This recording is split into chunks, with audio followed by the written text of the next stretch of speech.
Terima kasih. Assalamualaikum warahmatullahi wabarakatuh. Selamat pagi, salam sejahtera buat kita semua.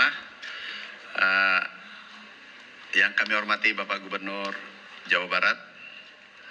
Hari ini kita diskusi masalah pertanian, perkebunan, hilirisasi, dan peningkatan produksi padi pangan kita di seluruh Indonesia dan khususnya Jawa Barat. Juga beliau ingin bukan sementara membangun pabrik mobil yang nilai investasinya kurang lebih 33 triliun. Kebetulan di sebagian lahan itu adalah lahan persawahan. Kita nanti akan selesaikan bersama dan percepat. Karena ini kita akan dorong investasi agar terbuka lapangan kerja demi masyarakat Indonesia khususnya Jawa Barat terbuka lapangan kerja. Akan diterima lapangan kerja itu kurang lebih 33.000 orang. Nah, ini kita harus dorong cepat. Insya Allah di Kementerian Pertanian kami akan lakukan percepatan bila perlu membentuk tim khusus. Terima kasih. Silakan Pak Gubernur. Terima kasih Pak Mentan. Hari ini kita berkonsultasi terhadap 3 hal.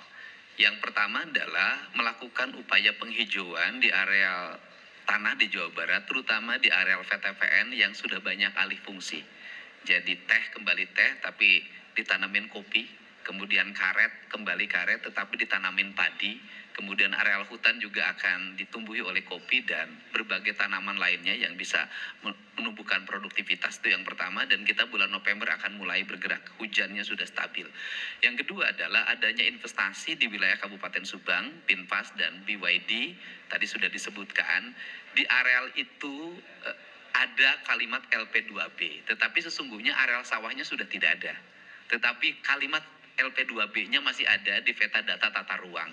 Sehingga hari ini kami ingin melakukan penyelarasan agar investasi berjalan dan pertanian tergantikan. Dan tadi saya mendapat rekomendasi strategik adalah mengganti 3 kali lipat.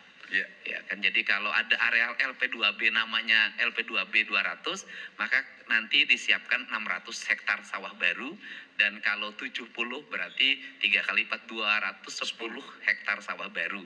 Dan kami akan melakukan itu dengan cepat dan semuanya berada di wilayah Jawa Barat dan dimungkinkan mungkin di wilayah Indramayu karena lebih dekat dengan Kabupaten Subang.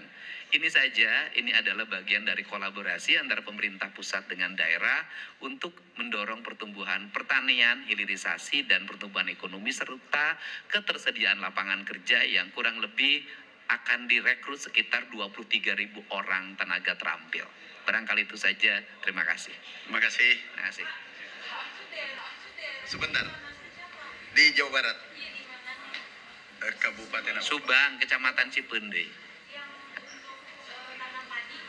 Oh, tanam padi nanti bisa masih di wilayah Jawa Barat, tapi saya akan memprioritaskan membuka lahan baru di Indramayu. Di Indramayu itu banyak areal yang sudah ditanamin padi tetapi belum terbentuk cetak sawah. Masih tak ada hujan, kemudian mengandalkan gogoranca dan sejenisnya. Nah, ini yang akan kita dorong. Oh, kebun teh, kebun kopi itu satu, kebun teh itu Puncak, kemudian Ciwidey, Pangalengan, Ciater, kemudian daerah Kabupaten Bandung di Cisanti juga kita ke atas, kita akan dorong juga ditanamin kopi. Oh, beda. Ini cerita perkebunan dengan cerita LP2B, 2 hal yang berbeda. Ya.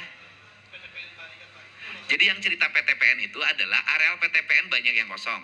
Kita akan kembalikan fungsinya menjadi fungsi perkebunan. Teh kembali teh, kopi kembali kopi, kemudian karet kembali karet. Tetapi diintegrasikan dengan kepentingan pertanian. Jadi nanam karet tetapi nanam padi gogoranca atau nanam jagung gitu. Sedangkan untuk BYD itu nggak ada hubungan dengan perkebunan, karena itu lahan yang sudah dibebaskan dari masyarakat, sudah dibeli semuanya. Tetapi di peta datanya ada LP2B. Nah, ini kan menjadi hambatan investasi, sehingga Pak Menteri memberikan rekomendasi untuk mencari tanah pengganti sawah baru seluas 3 kali lipat dari peta yang ada. Di Indramayu. Indramayu, Cirebon, Majalengka. Ya, terima kasih.